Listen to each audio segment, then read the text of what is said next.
చంద్రబాబుపై ప్రసన్న ఘాటు వ్యాఖ్యలు. చంద్రబాబు పదవి కోసం దేనికైనా తెగిస్తాడు. ఎన్టీఆర్ ని పదవి నుంచి తొలగించి మానసికంగా హత్య చేసిన చంద్రబాబు. తిరుమల లడ్డూ కల్తీపై విష ప్రచారం చేసిన చంద్రబాబు. వెంకటేశ్వర స్వామి క్షమించడు. చంద్రబాబు భయంకరమైన చావు చేస్తాడు. చంద్రబాబు పదవి కోసం దేనికైనా తెగిస్తాడని పిల్లనిచ్చిన మామ ఎన్టీఆర్కే వెనుపోటు పొడిచి పదవి నుంచి తొలగించి మానసికంగా హత్య చేసిన వ్యక్తి చంద్రబాబు అన్నారు.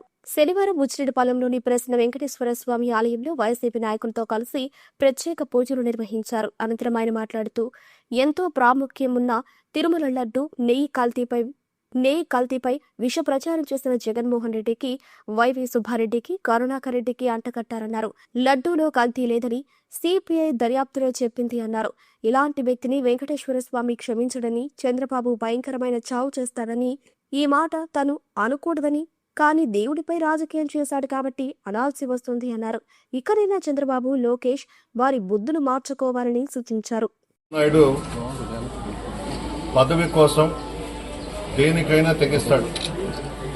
ఉదాహరణ, పిల్లనిచ్చిన మామ ఎన్టీ రామారావు గారినే వెన్నుపోటు పొడిచి ఆ పదవి నుంచి తొలగించి మానసికంగా ఎన్టీ రామారావు గారిని హత్య చేసినటువంటి వ్యక్తి చంద్రబాబు నాయుడు. ఈరోజు సాక్షాత్తు వెంకటేశ్వర స్వామి గారినే అడ్డం పెట్టుకుని లడ్డు నెయ్యి కల్తీ అని దుష్ప్రచారం చేసి జగన్మోహన్ రెడ్డి గారికి, వైవి సుబ్బారెడ్డి గారికి, కరుణాకర్ రెడ్డి గారికి వీళ్ళందరికీ అంటగట్టి ఒక ప్రచారం చేశాడు. సిబిఐ ఈరోజు నిర్ధారణ చేసింది దాంట్లో కల్తీ లేదు అని. ఎంత పనికిమాలిన రాజకీయాలు చేస్తాడు అనంటే చంద్రబాబు నాయుడు నిజంగా ఒక అనిపిస్తుంటుంది అప్పుడప్పుడు. దేవుడు కూడా మంచోళ్ళను త్వరగా తీసుకెళ్లిపోతాడు, చెడ్డోళ్ళను మాత్రం లేటుగా తీసుకెళ్తాడు. అందుకు ఒక ఉదాహరణ కూడా చెప్తాను. అలిపిరి దగ్గర Naxalites Chandrababu Naidu car paint చేసిన విషయం కూడా మీకు గుర్తుంటుంది. దానికి కూడా వెంకటేశ్వర స్వామి భయపడిపోయి, ఈ ఎత్తుబారుడు గాని ఇక్కడ చనిపోతే అపవాదం నాకు వస్తుంది అన్నట్టు పక్కకు నెట్టేశాడు చంద్రబాబు నాయుడిని. ఆయనకు కూడా భయము చంద్రబాబు అంటే. ఈరోజు వెంకటేశ్వర స్వామినే రాజకీయంగా బయటకు లాగి ఒక తిరుమల తిరుపతి దేవస్థానం అనంటే ఒక పవిత్రమైనటువంటి దేవస్థానం. అందరూ కూడా వర్గాలకు అతీతంగా, కులాలకు అతీతంగా అందరూ కూడా ఆ భగవంతుడిని ప్రార్థించుకుంటుంటారు. అటువంటి దేవుణ్ణి కూడా ఈరోజు రాజకీయాల ఊబిలోకి లాగి ఇంత పనికిమాలిన రాజకీయం చేశాడు అనంటే ఆ వెంకటేశ్వర స్వామి అతను క్షమించడు. అంతకు అంత అనుభవిస్తాడు, భయంకరమైన చావు చేస్తాడు. నేను అనకూడదు, దేవుణ్ణి రాజకీయాల్లోకి లాగాడు కాబట్టి బాధతో అంటా ఉన్నా.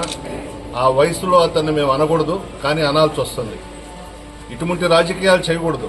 దేవుళ్లను కూడా రాజకీయాల్లోకి లాగి ఆయన ముఖ్యమంత్రి పదవి కాపాడుకోవాలా, ప్రతిపక్షం అనేది ఉండకూడదు అనేది మాత్రం కరెక్ట్ కాదు.